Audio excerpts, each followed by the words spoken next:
कोकणातील प्रत्येक अपडेट जाणून घेण्यासाठी आजच माझे कोकणच्या सोशल मीडिया प्लॅटफॉर्मला लाईक, फॉलो आणि सबस्क्राईब करा। आता पाहूया सविस्तर वृत्त।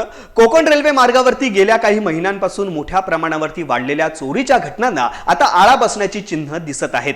रात्री प्रवासी गाढ झोपेत असताना होणाऱ्या चोऱ्यांमुळे भीतीचं वातावरण होतं। मात्र स्वतंत्र लोहमार्ग पोलीस स्टेशन स्थापन झाल्यामुळे तपासाला गती मिळाली आणि पोलिसांनी एक मोठी कामगिरी केली आहे। ऑगस्ट ते नोव्हेंबर 2025 या काळामध्ये दाखल झालेल्या 8 चोरीच्या तक्रारींचा तपास करत लोहमार्ग पोलिसांनी एका अट्टल चोरट्याला जेरबंद केले। या आरोपीकडून तब्बल 5 लाखांचा मुद्देमाल हस्तगत करण्यात आलेला आहे।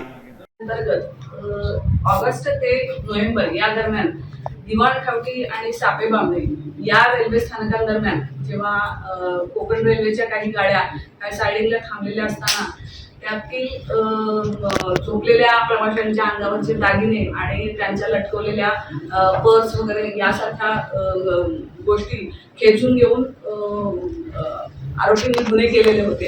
असे 8 गुन्हे आमच्या पोलीस ठाण्यात, रत्नागिरी रेल्वे पोलीस ठाण्यात दाखल होते।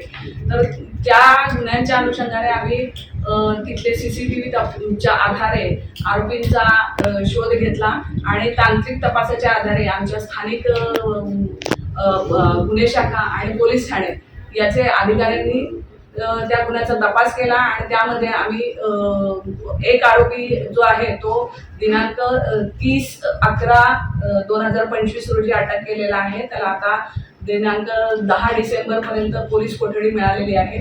सदर आरोपीला अटक केल्यानंतर आरोपींनी सदरचे दागिने जे काही खेचलेले दागिने होते तर ते दागिने त्यांना सोनाराकडे विकलेले होते। त्यामुळे आम्ही त्या सोनाराकडून सुद्धा सदरचे दागिने जे आहेत 44 ग्रॅम सोनं जे आहे ते आम्ही रिकवर केलेले आहे। त्याची किंमत अंदाजे 5,02,000 रुपये आहे। त्याचबरोबर 3 पर्स ज्या चोरीला गेलेल्या होत्या त्या पर्स त्यातील काही किरकोळ सामानासह त्या पण आम्ही रिकवर केलेल्या आहेत। यामध्ये आरोपी बरोबर त्याचे इतर 3 साथीदार आहेत। ते 3 साथीदार फरार आहेत, परंतु सदर साथीदारांना आम्ही लवकरात लवकर अटक करणार आहोत।